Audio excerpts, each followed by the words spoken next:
Hey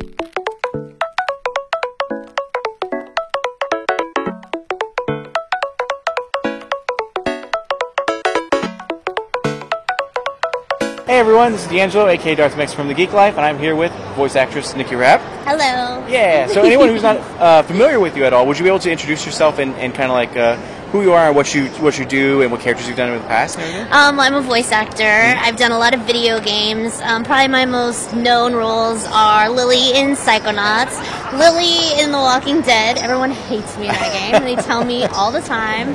I was in The Sims for 12 years. I played the children in The Sims. Nice. So I did that for a long time. I don't know how many hours of Simlish I spoke, but it was a lot of Simlish. I had my Cartoon Network debut last year on a miniseries called Long Live the Royals, which was awesome. And I've been doing this for like almost 20 years, so I've done a ton of work. Lots of toys, tons of games, just pretty much what I do.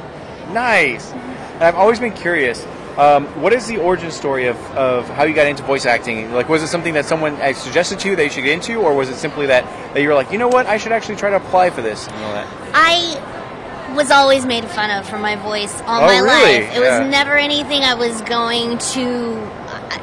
Honestly, it was not anything I thought that was going to get me anywhere in my life. Yeah. I did tons of community theater. I grew up doing musicals and all that stuff. And then on a whim, I went to drama school. A friend was like, you should audition for this school. I'm like... I didn't really think I wanted to be an actor. I was like going to be a writer or work on film, like write for films or something, write reviews. I don't know.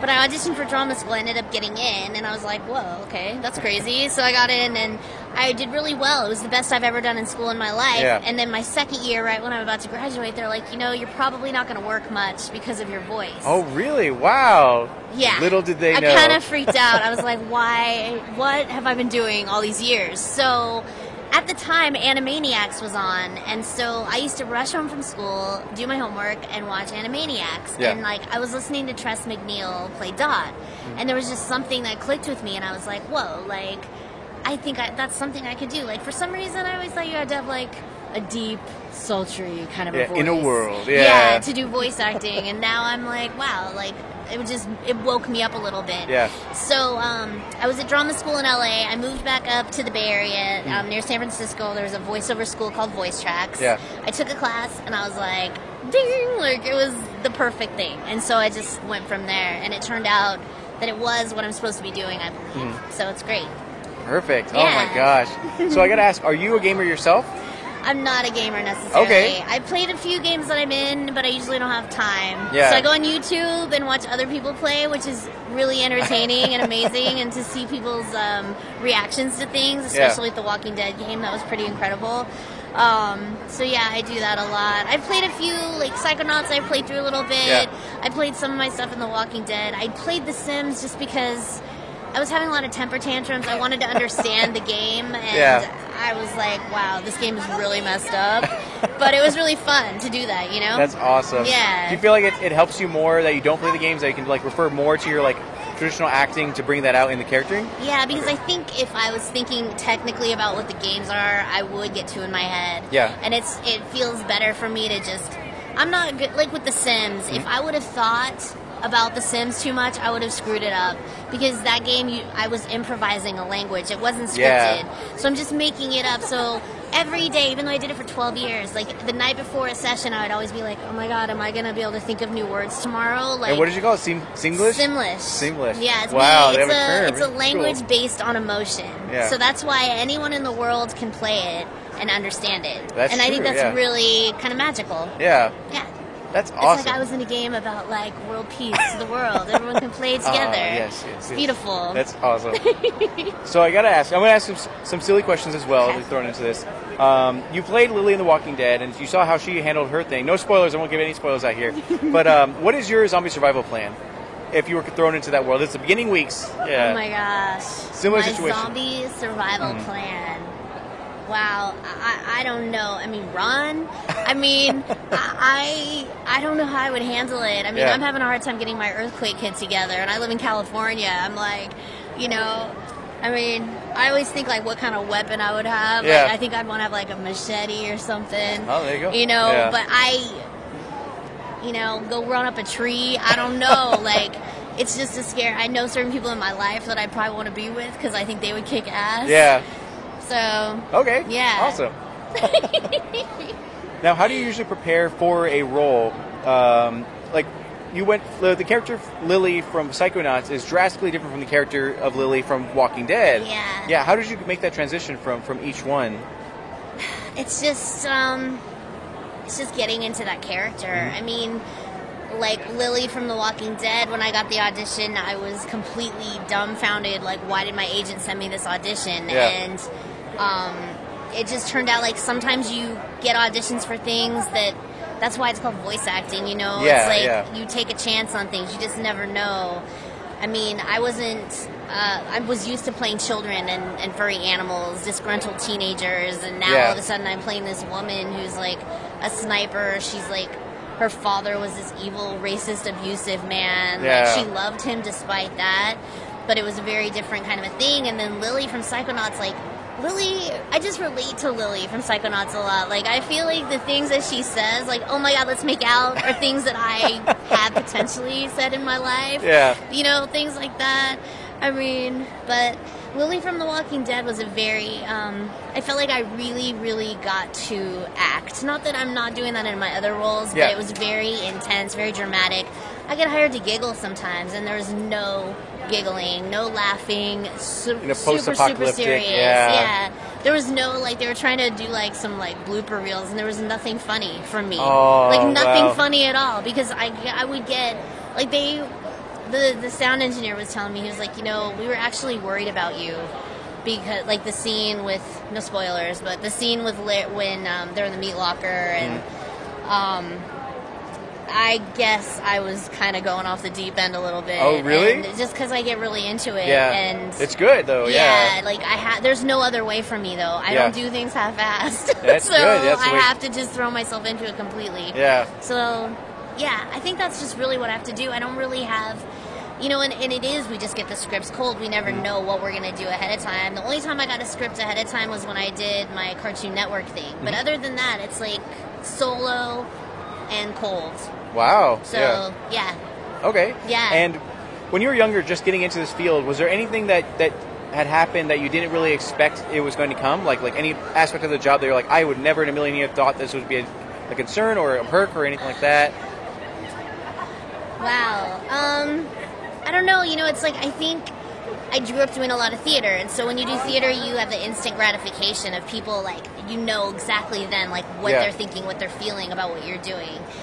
With voice acting, it's been this really amazing thing since I've been doing conventions that I'm really learning, like, how much the characters I've played, video games in general, affect people, and how, like, especially with the Walking Dead game, like, people were incredibly distraught over that game. Yes. And I just didn't Admittedly, realize... I cried. I'm not going to lie. I think every grown man has cried playing that game. So, I mean, I've been amazed at I think when I'm doing video games a lot, it's kind of amazing to me what a huge thing they are and how much people get involved in the characters and how much it affects their personal lives. Yeah. Which I think is actually really cool. Yeah. Yeah.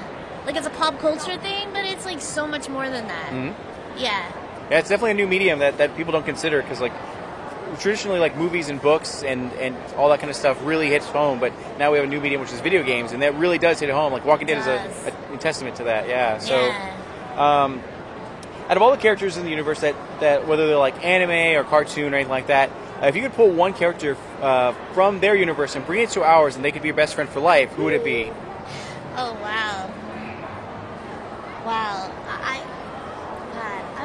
If I could go back to Dot from Animaniacs, I love that spirit, that energy, that silliness. Yeah. Sometimes I need to have someone by my side like that.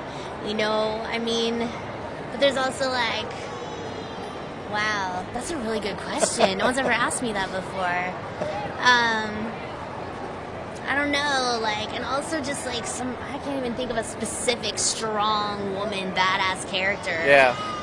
Like, I think that's why I liked playing Lily, if I could just say that. I mean... Of course, yeah. She is so unlike me. Yeah. But I really enjoyed finding that part. And it's Lily from Walking Dead? From Walking Dead, yeah. Sorry, there's so many Lilies. And I also I don't know if you played Firewatch.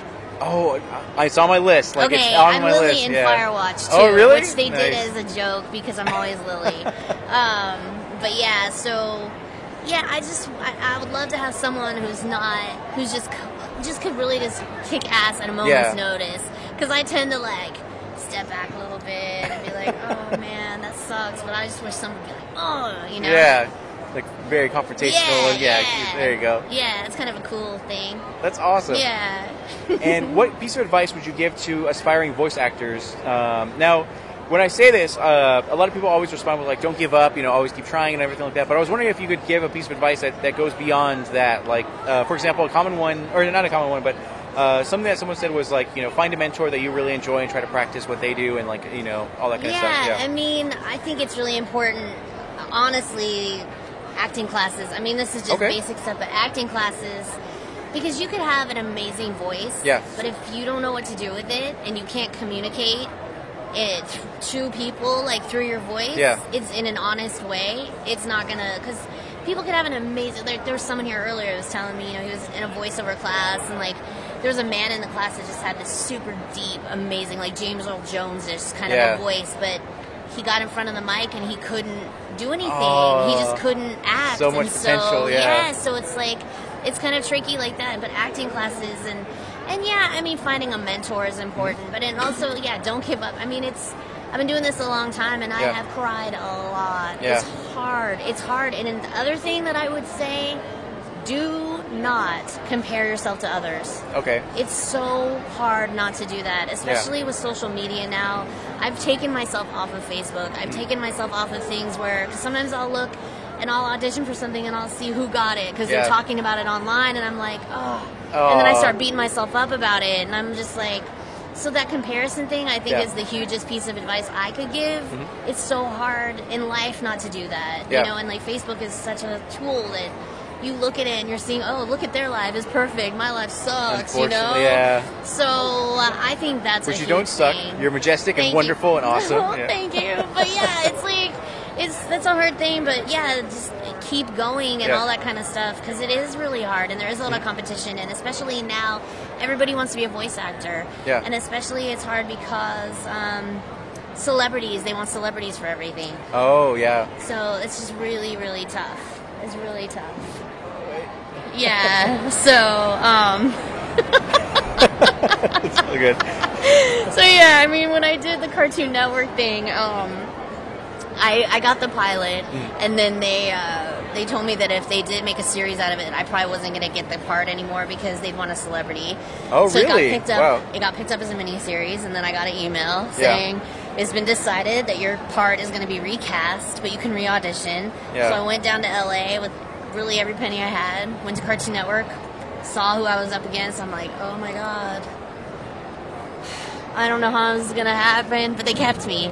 Good. And so I ended up being in this thing, and it was great. Awesome. You deserve it. Congratulations. Thank you.